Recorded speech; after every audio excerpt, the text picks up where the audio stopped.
I made some changes to my Patreon last week. Don't even remember telling you all about them, but goodness me, have you lot leapt on them because you're all heroes. We have a lot of new Patreon backers to thank. I can't even remember where we got to.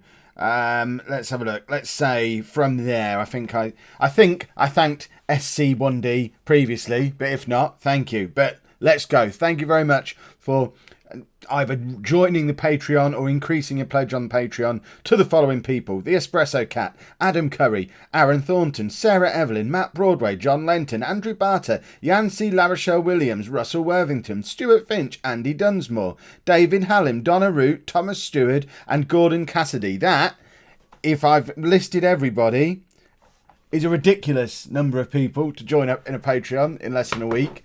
Thank you, seriously, thank you so much. You don't understand the kind of difference it makes that people are willing to put their hand in their pocket to back this nonsense that I do on the internet. Thank you very much to those of you who've joined in. If you do want to have a look at the changes I've made to Patreon and join in it for yourself, you can do that at patreon.com/Lollujo. But just thank you to everybody. You're all awesome. Hello and welcome to Club 2 Part 2 Non-League to Legend. I'm Kev, and coming up on today's episode, we're going to be playing against Dartford and Whitehawk, both away from home, both in the Conference South. Since you were last with me, we're just about figuring out how to play. Where's the schedule gone? Why can't I sit there? It is. I wish I wouldn't keep moving it around. We only lost that one game. First game of the season. We were a little bit disappointing. We did still struggle a little bit to get going. We persisted with the 4-4-1-1 that we used in the first episode throughout the first 4 games. In both of these games, we switched to a 4-4-2 mid-game. You can see Danny Mills was sat on the bench, came on quite early on in that game. We switched to a 4-4-2 and turned it round into a victory with 2 Danny Mills goals. And by the time we played Hereford, I just thought, you know what? We're just going to go 4-4-2. We're going to stick Mills and Robles up front. And it seems to have been a decent decision. We've beaten Hereford 6-4. Bognor Regis 3-0. Robles has back-to-back hat-tricks. Mills has already got 4 goals in 4 starts, I think. If we have a look at Danny Mills. 4 goals from 4 starts.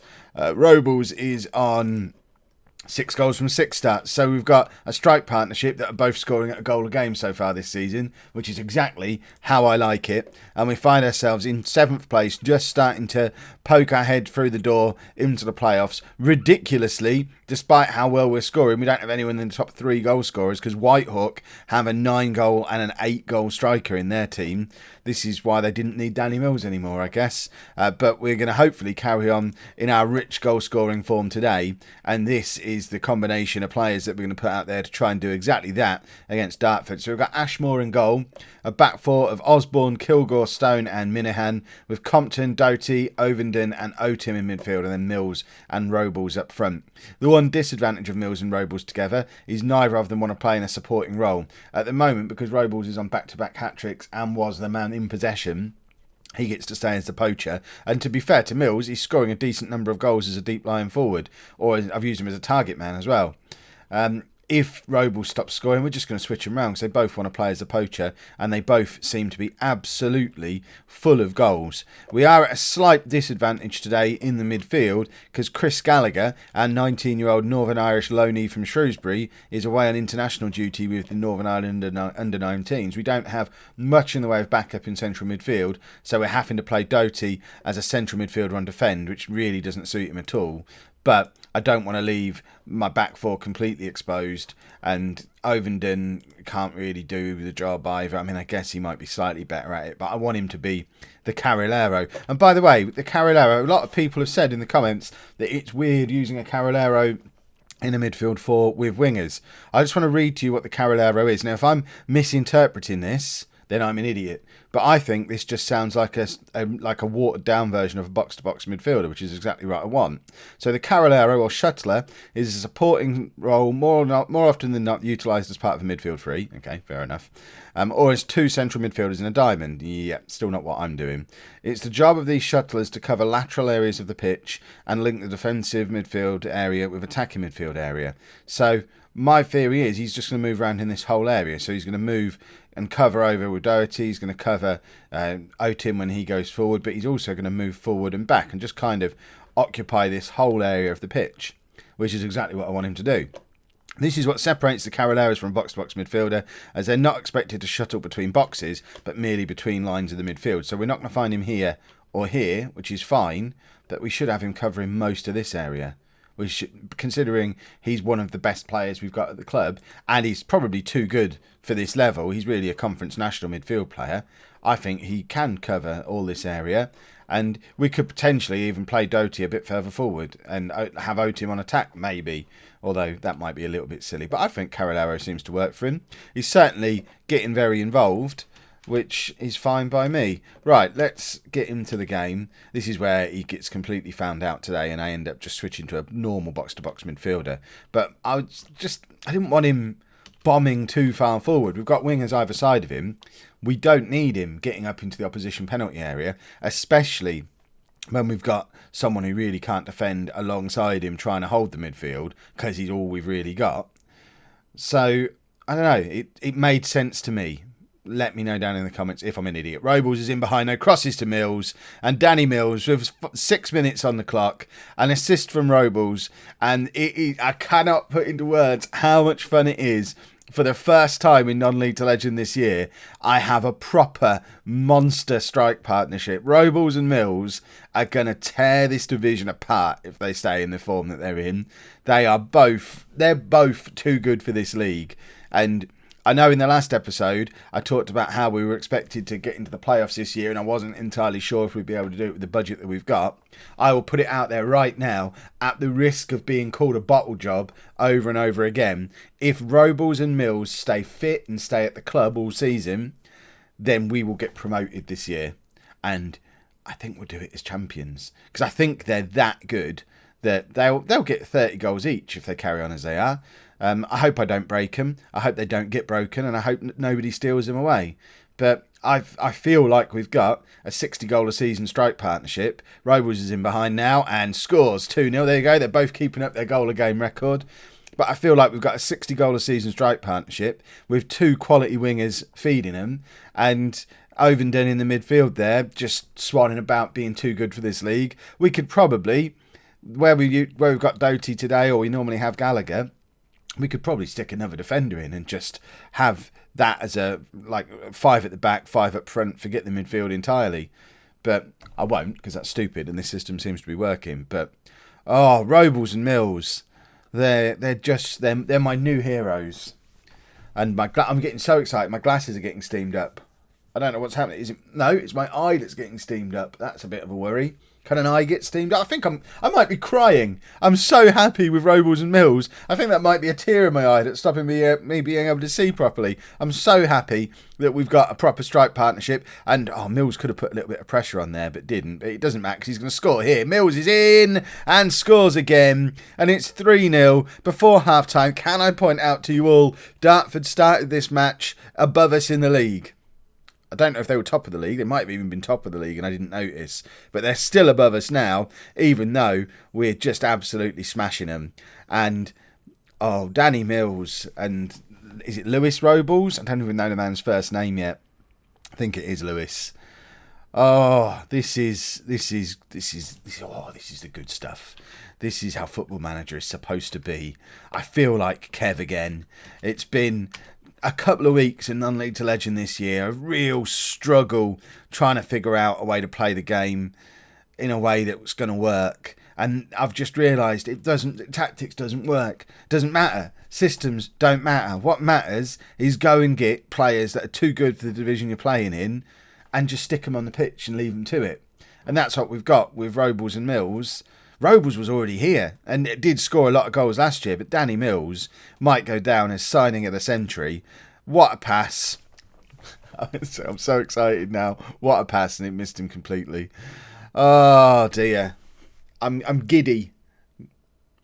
Was Mills a good signing? Let me know down in the comments. See, I don't care that we've conceded. We will concede goals. We're rubbish at the back. We spent all our money on Ovenden and Mills. We've got a £5,000 a week wage budget, and between Ovenden and Mills and renewing Compton's contract on the left wing, that's about £1,500 a week going on those three players. I imagine Robles picks up another 500, and we're spending nearly half our budget on 4 attacking players, which is why the rest of the squad is so weak. But I'm just gambling on it not mattering because the top players are so good. We'll just stick a bunch of journeymen around them. Oh, don't say journeyman. Oh, that's don't ever search for that on YouTube. You just keep watching Non-League to Legend. But I think it's a genius tactic. Right, we're going to bring Case on in midfield, who was my other option to start there. He's officially a right back, but can play in midfield as well, and can certainly offer us a little bit more cover in midfield than Doty can, which seems to make sense when we're 3-1 up. Lionel Stone not having the best of games. We'll bring Batten on for him. And shall we make a third? No, there's no point. We've got a centre back, a striker we don't need, and an injured winger on the bench. We probably won't even make a third substitution in the match, unless we decide we need to bring off one of the forwards just to protect them if they take a knock or something. Right, Robles picks the ball up, manages to keep it in play after a terrible first touch, and Otim can't launch it forward for Mills. Neither can Batten. They're closing us down really quite well at the moment, and we do need to be a little bit careful that we don't let them back into this game. They've already got one goal back. We need to shore things up a bit, and the way we'd all prefer to do it, we need to go and grab a fourth goal. Danny Mills has got a hat-trick to complete. He doesn't want Robles to upstage him with all these hat-tricks he keeps scoring. So we probably want a third goal for Mills.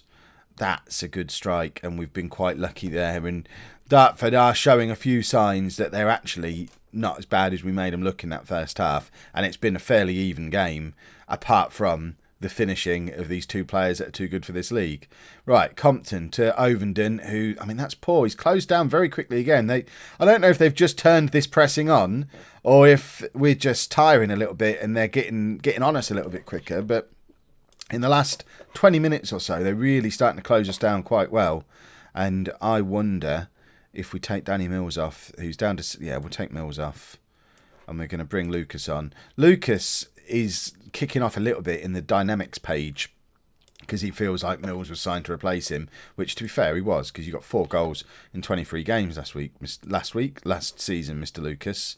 But we will stick you up front, and we're going to make you a defensive forward because we just want... we just want someone hassling them. They're hassling us. Let's have someone up the other end hassling them a little bit. Minahan crosses. It's nodded down to Robles. He gets his second of the game. Is he going to grab a third successive hat-trick? He's got 10 minutes to do it.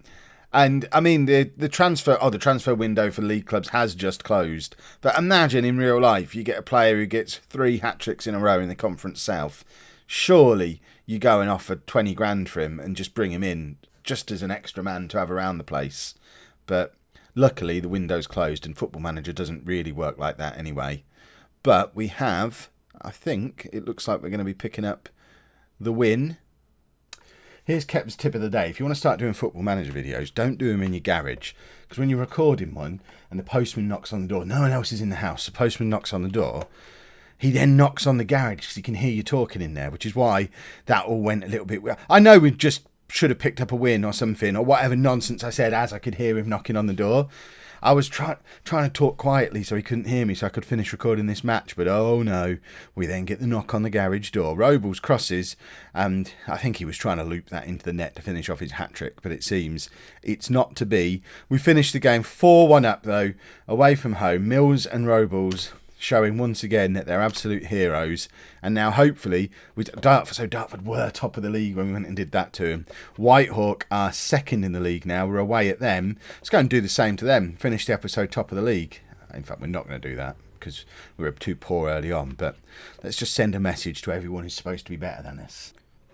So it's going to be a battle of the 2 hottest strike forces in the division. Whitehawk have got Dion Moore, who has 13 goals already this seaseason, plus Carol Kayembe, who's got 8 goals. We've got Robles on 8 and Mills on 6. There's going to be goals in it. It's going to be a 0-0 after all this. There's going to be goals. We've not made any changes because why on earth would we make changes after that performance we just put in? We are away from home again. And after this game, we've got top of the table Bromley. I think it was Bromley. Yeah, so we're playing all the hard games up front here, and we're doing all right in them. We've just set a new club record of 6 games unbeaten. Everything seems to be going our way, which of course means that we're going to lose this game because we're bound to be brought back to earth with a bump at some point. It's not going to let us just keep winning and winning and winning and winning. Ovenden with another bit of poor distribution. I bigged him up quite a lot before the last game, and he's not had the best of episodes, and we're 1-0 down, and that's one of the players we identified pre-match. Obviously, I would imagine both teams, if they get an opportunity to shoot, there's going to be goals. And I wonder if that's an example of a goal being given away because Ovenden is out of position as the Carrilero. He was out here at basically at the right back position, played a terrible ball forward, and it fell into the area where if he'd been playing properly in central midfield, he would have been covering. And obviously there was no one there to cover, and that's where the goal stemmed from. So keep an eye out for things like that, because we all know I'm not going to. And he's got his second goal of the game, and it's 2-0 now. And, oh no, it's not. It's been disallowed. Good. I was starting to panic a little bit, because I've not seen Robles or Mills at all yet. And it could be that Whitehawk just have the better super hot strike force, which, I mean, they I guess they rejected Danny. Although Mills went to Ebbsfleet, didn't he? So I don't think they did reject him. They've just managed to sign some good replacements for him. But Robles is in behind and didn't score. That could end up being significant. I mean, he had a good attempt at it, but you don't see Whitehawk missing chances. So we try and build again from the back. Compton's in behind, brings it down beautifully, tries to bring it onto his left foot to cut inside, and it doesn't really make it through to its desired target. Ovenden finds Compton again, though, who this time he misses Robles with the pass. And we just need to get ourselves together a little bit.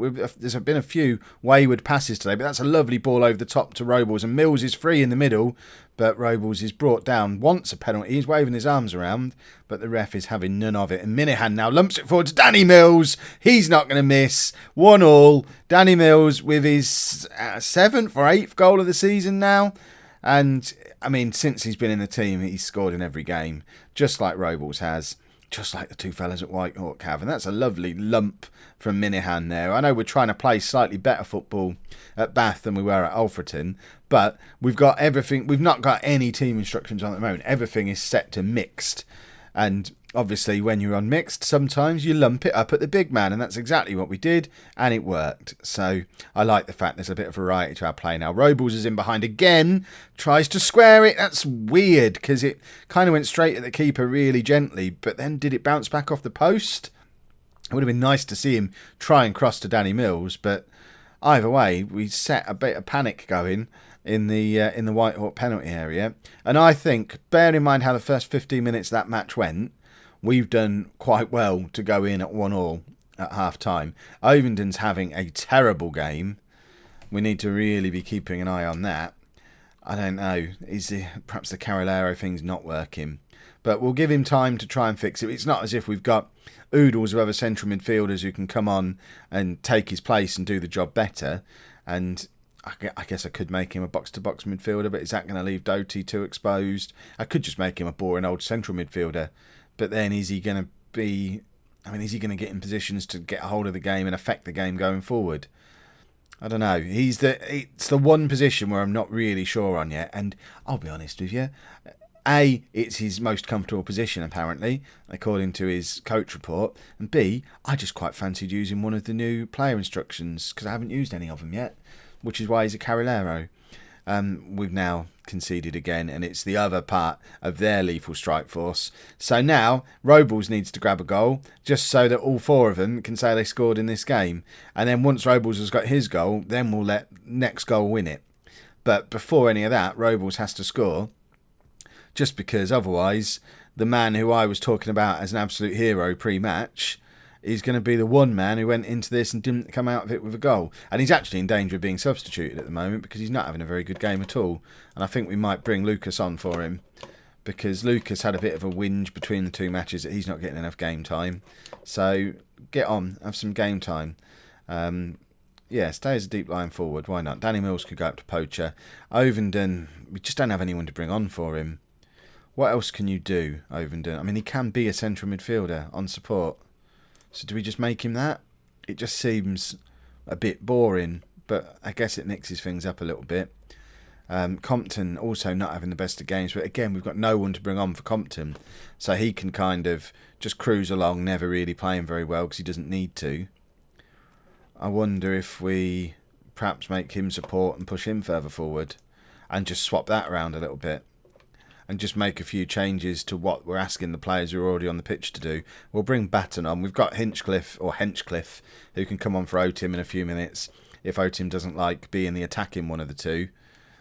But we are a little bit, once we get behind the starting 11, our squad is a little bit thin. We will make that change just to, I don't know, try. Oh, he really can't be the attacking one. Right, Compton, you're going forward again.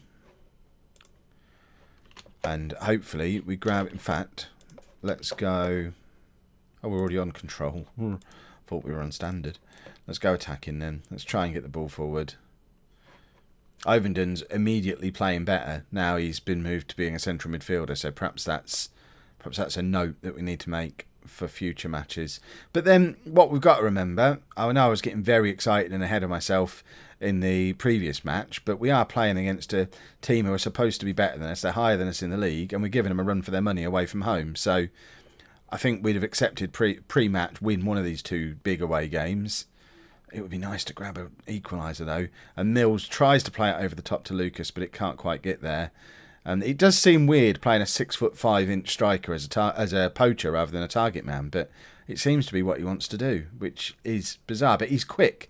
Look at him, race him there. I don't understand how he's not playing in the league. He's enormous and he's quick. How is that not a Football League striker? It was a decent pass to Lucas as well, and Lucas really wasted it, and we've given them an opportunity to add their third, which is exactly what they've done, and that's going to be that. I don't think we're going to come back into that. It's, like I say, not a disaster. They've really hit us on the counter-attack here. So that's the guy who ends up scoring. He's just got between our left-back and our centre-back, and he's just better than them, which is fine. We know a top striker at this level is going to be better than our bunch of journeyman defenders. But it would have been nice to pick up 2 wins. Save some of those goals from recent games for a game like this. But I still think I've seen enough in the last 3 or 4 matches that I know I still stand by. If we keep these 2 players together, we'll get promoted. Might not be as champions, but I think we'll go up. Oh, that was a decent strike. I hope this doesn't knock the stuffing out of him. We have got Gallagher coming back for the next game. He's away on international duty again for this one, but he will be back for the Bromley game, assuming he's not injured, so we can have a proper midfield again. But let's not be too sad. We had a great performance in the first of the 2 games, and we're doing all right, and we've got a good strike partnership. These are positives, and we want positives. We don't want another miserable season. If you've enjoyed that episode, please make sure you leave a nice big thumbs up on there for me. Subscribe to the channel for brand new Football Manager content at 4 PM and 9 PM every single day. And thank you very much for watching.